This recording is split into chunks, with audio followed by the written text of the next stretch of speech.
Bon, aujourd'hui, clairement, je me suis retroussé les manches car j'ai fait 11,1 millions de simulations pour répondre à une question que tous les investisseurs se posent au moins une fois durant leur parcours, ou se sont déjà même posés, comme moi ça a déjà été le cas il y a 1 an et demi, c'est-à-dire est-ce qu'il faut y aller tout de suite ou bien y aller progressivement. Car imagine que là, tu es 10 000 euros de côté à investir, et bah, la question que tu as envie de te poser, c'est est-ce que je dois les investir tout de suite, ou est-ce que par exemple, ces 10 000 euros, je ne devrais pas y aller une fois par mois pendant 10 mois, c'est-à-dire les investir 1 000 euros par mois pendant 10 mois. Et cette question, elle est vraiment légitime en fait. Pourquoi ? Parce qu'en fait, elle oppose deux peurs. La première, c'est tout simplement la peur d'un crack, ce qui est normal. Imagine, tu as 10 000 euros, tu as mis longtemps à les mettre de côté, et tu as envie de les investir. Déjà, félicitations, tu as déjà mis 10 000 euros de côté, c'est super, et en plus, tu veux passer à l'action, tu veux les investir. Donc déjà, c'est super. Mais forcément, c'est super dur pour la plupart des gens de mettre de côté, même de mettre de côté tout court, mais en plus 10 000 euros. Et toi, tu te dis, bon, maintenant je vais les investir, mais si je les investis tout de suite et que Trump s'entend pas bien avec Poutine, ce que tu veux, 3 jours après, paf, c'est le crack. Alors comment on fait ? Du coup, on peut essayer de se protéger en lissant les points d'entrée, et c'est-à-dire avec ces 10 000 euros par mois, d'y aller progressivement. 1 000 euros le premier mois, 1 000 euros le deuxième mois, et ainsi de suite pendant 10 mois. Donc ça, c'est la première peur, c'est pour éviter les cracks. Mais la deuxième peur, c'est tout simplement parce que comme les marchés sont haussiers la plupart du temps, ou pardon, dans ce sens-là pour toi, je sais pas, suivant comme l'effet miroir, pour moi c'est dans ce sens-là, peut-être que pour toi c'est dans ce sens-là, enfin bref, t'as compris. Comme les marchés sont haussiers la plupart du temps, plus tu vas lisser ta somme, plus tu risques d'avoir un gros coup d'opportunité, c'est-à-dire d'avoir un manque à gagner. Donc tu as ces deux peurs qui s'opposent, en fait, la peur d'un crack et la peur d'un coup d'opportunité. Et ce que je te propose dans cette vidéo, c'est de me suivre tout simplement dans mes analyses statistiques avec ces fameuses 11,1 millions de simulations pour que j'essaye de répondre à cette question, en fait, est-ce que c'est mieux le lump sum ou le DCA pour toi, dans ton cas ? Parce que je vais tester plusieurs cas, tu vas voir, ça va être super intéressant. Enfin, en tout cas, moi, ça m'a beaucoup intéressé. Si j'ai fait cette vidéo de base, c'est parce qu'en fait, je trouvais pas les réponses sur Internet. Je trouvais que la question, elle a été souvent traitée de manière un petit peu en surface. On pouvait aller plus loin. Et donc, moi, j'ai essayé de pousser le truc grâce à la donnée et grâce aux chiffres et grâce à la programmation pour pouvoir te fournir une réponse un peu plus poussée, chiffrée, et qui pourrait t'aider donc à faire les meilleurs choix pour toi. Mais avant de rentrer tout de suite dans les charts, dans la théorie, dans les statistiques, je veux juste te montrer concrètement un peu la question pourquoi elle est pertinente. On va faire 2 simulations tout simplement, ça va pas être compliqué. Juste 2 simulations pour te montrer dans 2 cas différents pourquoi la question se pose, et elle est vraiment intéressante. Donc comme je te disais dans mon exemple, on va reprendre 10 000 euros par mois, enfin pardon par mois, j'aimerais bien, mais on va reprendre 10 000 euros que tu aurais mis de côté, et on va regarder 2 cas dans l'année 2020. Durant l'année 2020, j'ai pas choisi cette année au hasard, tu te doutes bien, c'est parce que durant cette année, il y a eu le Covid. Et du coup, il y a eu la fermeture occasionnée par l'épidémie, il y a eu la fermeture, on va dire, de l'économie mondiale occasionnée par l'épidémie. Et donc, on va voir ce que ça aurait fait de lisser sur 10 mois 10 000 euros sur le marché américain, si ça t'intéresse, voilà. C'est juste pour te dire sur quoi on investit, pas sur le Bitcoin, pas sur une action très particulière. J'ai essayé de prendre quelque chose d'assez révélateur pour tout le monde, donc le marché américain, un indice large, le S&P 500, et on va comparer ça au lump sum, c'est-à-dire le gars qui a mis les 10 000 euros d'entrée de jeu au début de l'année 2020 et quelqu'un qui est allé sur 10 mois, ça fait 1 000 euros par mois. Let's go. Donc là, paf, tu vois qu'il se prend le Covid, donc là, moins 40%, moins 30, moins 40%.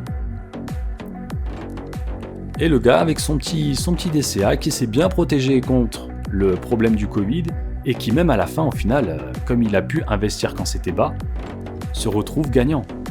C'est-à-dire que, tu vois, le lump sum, tu arrives avec 9 900 euros à la fin contre 10 300 euros. Donc d'un côté, tu as fait une perte, tu as perdu 100 euros, et de l'autre côté, tu as gagné 300 euros sur 10 mois. Donc ça, c'est un peu le cas, que la plupart des gens ont envie d'anticiper. Voilà, il y a un crack demain.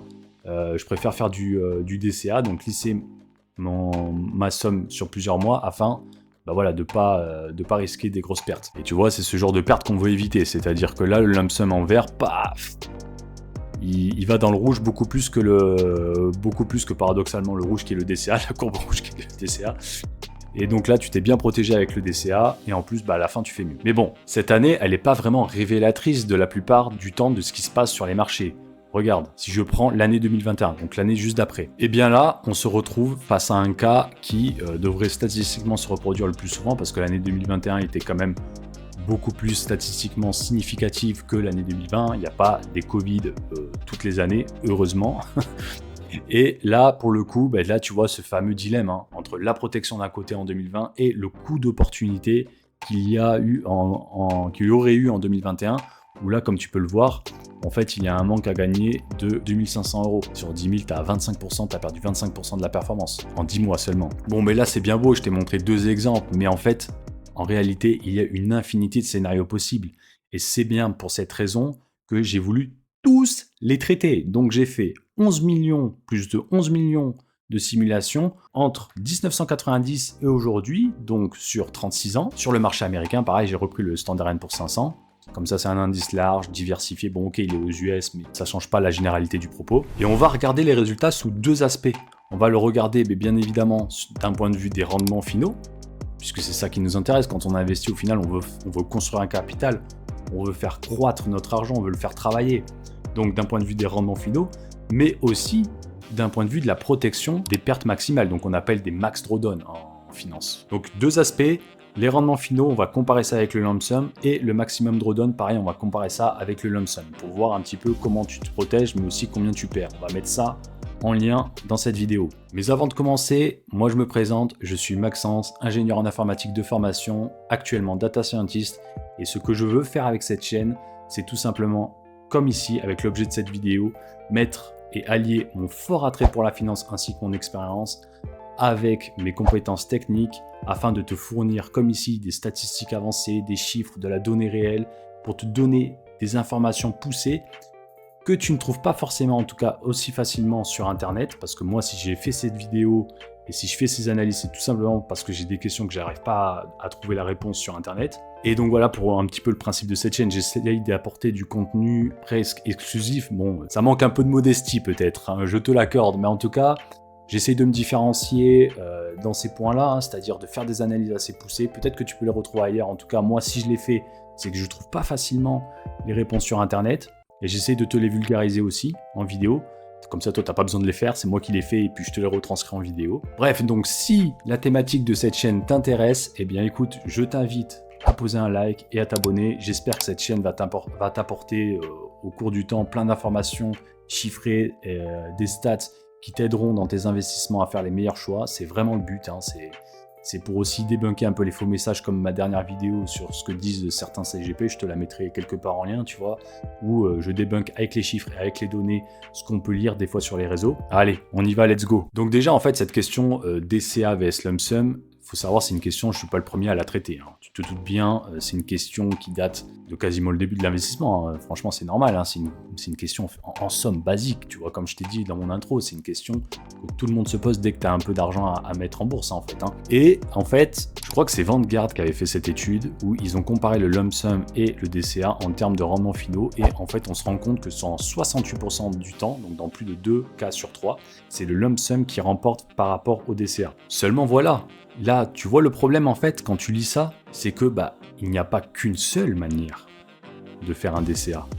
Tu peux si bien lisser 10 000 € sur 10 mois une fois par mois, comme tu peux les lisser en 20 fois toutes les 2 semaines, ou bien tous les 6 mois, enfin sur 6 mois. Tu vois, tu peux les lisser sur 6 mois, tu peux lisser cette somme sur 3 mois, tu peux lisser cette somme sur 24 mois, tu peux les lisser par exemple, même sur un même horizon, tu peux les lisser toutes les semaines, toutes les 2 semaines, tous les mois.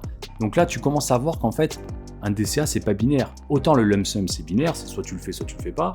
Mais un DCA, tu as une infinité de façons de faire le DCA. Tu as une infinité de façons de lisser une somme dans le temps. Et donc là, avec les exemples que je viens de te donner, tu devrais t'apercevoir qu'il y a 2 grands paramètres pour lisser une somme.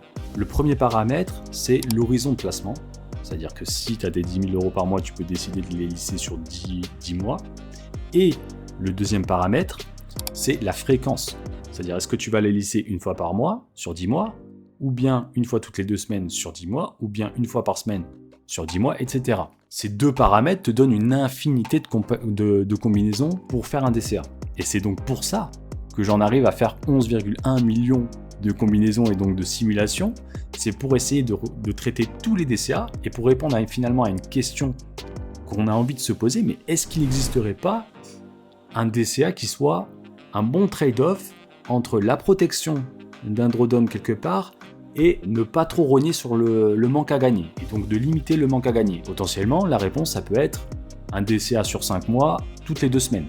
Et ça, pour le savoir, j'ai fait donc 11 millions de simulations, de 90 à aujourd'hui, sur un horizon maximum de 1 an. On verra pourquoi je ne suis pas allé plus loin, je n'ai pas essayé les DCA par exemple au-dessus de 1 an.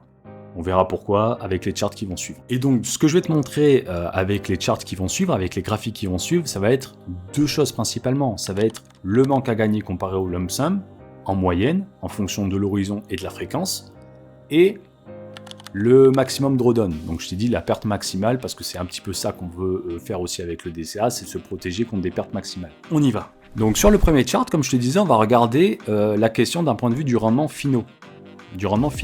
Et donc tu auras 6 courbes. La première, ça va être le lump sum. On va regarder ce qu'a fait le lump sum. Et les 5 autres, ça va être en fonction des fréquences. J'ai choisi 5 fréquences qui va être journalière, à la semaine, toutes les 2 semaines, tous les mois et tous les 2 mois. Voilà, j'ai pas fait toutes les fréquences, parce que sinon il y aurait énormément de courbes et ça n'aurait pas apporté plus de valeur que ça de les faire toutes. En réalité, quand tu vas avoir les résultats. Donc tu devrais normalement avoir 6 courbes sur ce graphe. Et on va regarder donc finalement sur ce graphe la performance en fonction des 2 paramètres que je t'ai dit dans cette vidéo, la fréquence et l'horizon. Et là tu remarques quelque chose d'un petit peu paradoxal. Je t'ai dit que tu aurais 6 courbes et là j'en vois que 2. Bon, je vois le lump sum, forcément c'est une courbe qui ne dépend pas de l'horizon de placement parce que tu as investi tout du premier jour. Et donc en moyenne, avec le lump sum, tu aurais fait quelque chose comme 17 500 €. Désolé, je m'étais trompé de chart, en fait là il est actualisé. Tu aurais fait quelque chose comme 11 250 €. Quelque chose comme ça, tu vois, avec le lump sum. Et là, tu observes quelque chose de super intéressant, moi je trouve en tout cas, c'est que effectivement, non, tu as bien les 5 courbes qui correspondent à chaque fréquence différente, mais elles sont confondues. Et le fait qu'elles soient confondues, bon en réalité elles ne sont pas confondues, si je zoomais tu verrais qu'il y aurait des différences. Mais le fait qu'elles soient confondues, ça veut nous dire une chose en fait, ça veut nous dire que si tu prends un horizon par exemple à 10 mois, un horizon fixe, ça n'a pas d'importance que tu le fasses tous les jours, tous les 5 jours, tous les 10 jours, tous les mois ou tous les 2 mois. Ça n'a pas d'importance ça. Donc déjà, la fréquence d'investissement n'a pas d'impact sur le rendement final. Ça, c'est la première chose. Moi, en tout cas, je m'y attendais pas du tout. Tu vois, avec les données, on peut s'apercevoir de ça. Et puis, surtout, la grande leçon, et qu'on s'y attendait un petit peu quand même, c'est que plus tu vas mettre du temps à déployer ton cash, plus tu vas mettre du temps à investir la somme, plus tu vas avoir une perte. Et cette perte, elle correspond à, sur un an, tu vois, 5% comparé au lump sum.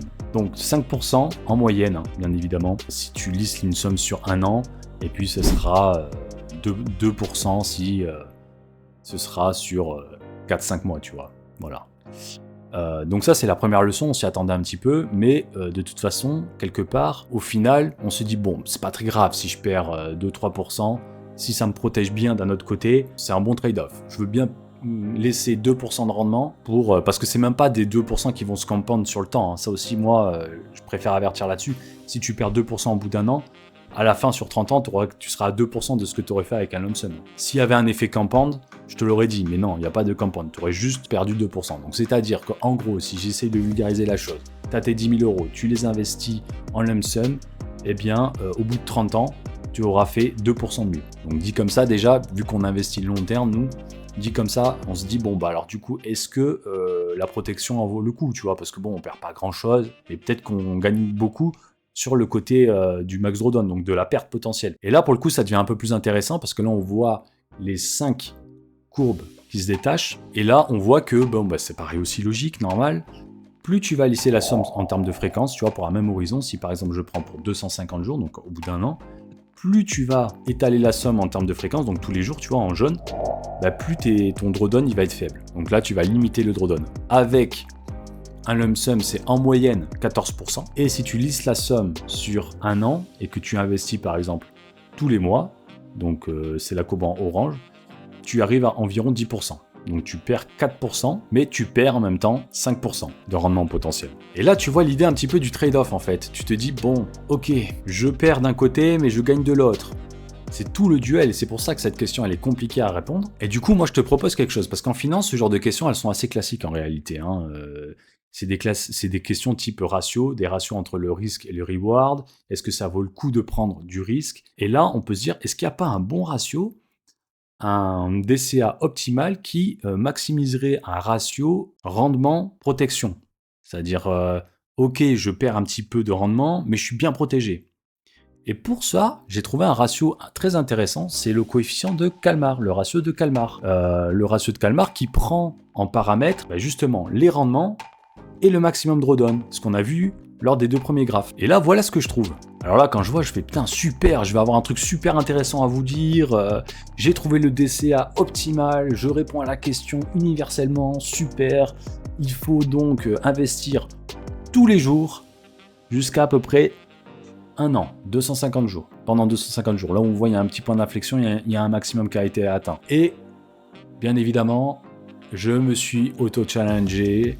Je me suis dit, bon, ça me paraît trop beau pour être vrai, on a un tel décalage avec le lump sum que ici tu vois en pointillé. La fameuse alerte bon sens a clignoté et je me suis dit, oula, ça me paraît un peu bizarre. Est-ce que j'ai un problème dans mon code ou est-ce que j'ai un autre souci? Et en fait, le problème qu'il y a avec cette analyse-là, c'est que le ratio de Kalmar, la période elle est trop courte. Non. Il faut augmenter la période de comparaison. Et donc c'est ce que je vais faire. On se retrouve juste après. Je vais regarder à 5 ans. Ce sera déjà plus parlant. Et donc à 5 ans, voilà ce qu'on a.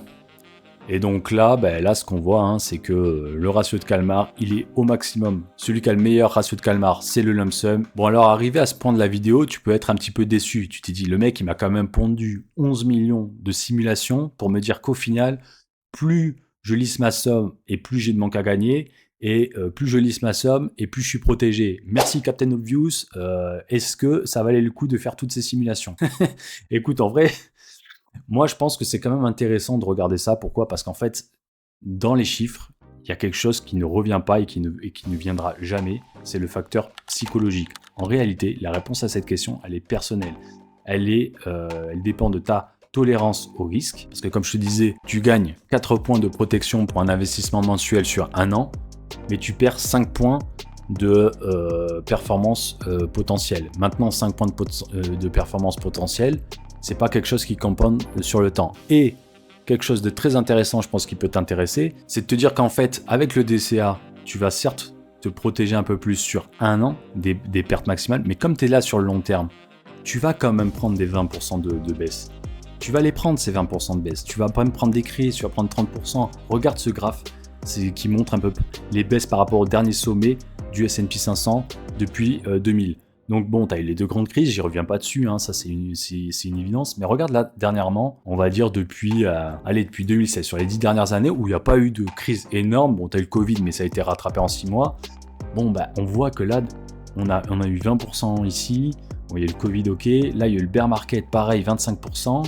Là, il y a eu les droits de douane de Trump. Récemment, il y a eu la guerre en Iran. Donc, si tu as une grosse somme à investir, ok, tu vas te protéger pendant la première année en lissant ton mensualité. Mais ce que tu veux te protéger, tu veux te protéger des 20% sur la première année, ok, mais tu vas les prendre après. Ça, c'est peut-être un point aussi qu'il faut noter quand même. C'est-à-dire que tu te protèges d'un truc sur 1 an, mais pas sur le reste. Et si tu veux te protéger sur une très longue période, tu vas encore perdre beaucoup. Parce que plus tu vas lisser la somme, plus ton manque à gagner va augmenter mécaniquement. Donc au final, la conclusion de cette vidéo, je peux pas te donner un DCA, une combinaison parfaite. En réalité, elle va dépendre de toi. C'est ta tolérance au risque, parce qu'en fait, il faut bien connaître sa tolérance au risque. Imagine demain, tu as 500 000 euros à investir, je te le souhaite. Imagine tu as un héritage, tu as gagné au loto, peu importe, tu gagnes très bien ta vie aussi, c'est possible. Tu as 500 000 euros à investir, c'est une somme que tu n'as pas l'habitude d'avoir, c'est une très grosse somme pour toi. Si tu te dis, bah voilà, Vanguard dit que c'est 68%, j'ai 68% de chance de faire mieux avec le lump sum qu'avec le DCA, donc je fais confiance aux statistiques, je vais mettre d'un coup la somme, et que demain ça baisse de 5%, là tu commences à paniquer parce que 5% de 500 000 euros, ça fait quand même 25 000 euros. Donc toi, tu te dis, bah, je panique, je vends, tu vends dans la panique, et c'est ça qu'il faut éviter. C'est pour ça qu'il faut absolument bien se connaître et sa tolérance au risque, parce que même si dans les chiffres, je aurais pu te montrer que faire un DCA, ça aurait été moins bien que de faire le lump sum dans ce cas-là, La réalité, c'est que si tu vends à moins 5%, tu vas faire moins bien que le DCA. Donc ça, c'est vraiment important pour toi de te dire, en fonction de la somme aussi, ça dépend de la somme que tu as à investir, puisque si tu as par exemple 2000 euros, qui est une somme, tu peux tolérer beaucoup plus de volatilité que si c'est 50 000 euros, tu vois. Donc il y a un gros facteur psychologique qu'on ne voit pas dans les données, parce que forcément c'est un facteur, c'est une donnée qui est personnelle, il n'y a que toi qui la connais. En fonction de cette donnée, c'est à toi de trouver le bon ratio. J'imagine que plus la somme est importante, plus on va tendre vers un DCA avec un horizon de placement long. Parce qu'effectivement, d'un point de vue psychologique, c'est important de se protéger. Mais encore une fois, retiens bien que de toute façon, peu importe l'horizon de placement, à la fin, tu vas connaître en bourse si tu as décidé d'être en bourse et tu signes ce pacte-là. Hein. Ça, qui qu'on soit, hein. On va prendre des moins 20%, on va prendre des moins 30%, c'est le jeu. En sachant cela, tu peux très bien te dire, bon, ben, je ne vais pas la laisser trop long pour le manque à gagner, tout simplement. Hein. Bon, voilà, j'espère que cette vidéo t'a intéressé. J'ai essayé de t'apporter un peu des chiffres statistiques qu'on ne voit pas partout. Hein. Et puis, bah, écoute, on se dit à la prochaine. Allez.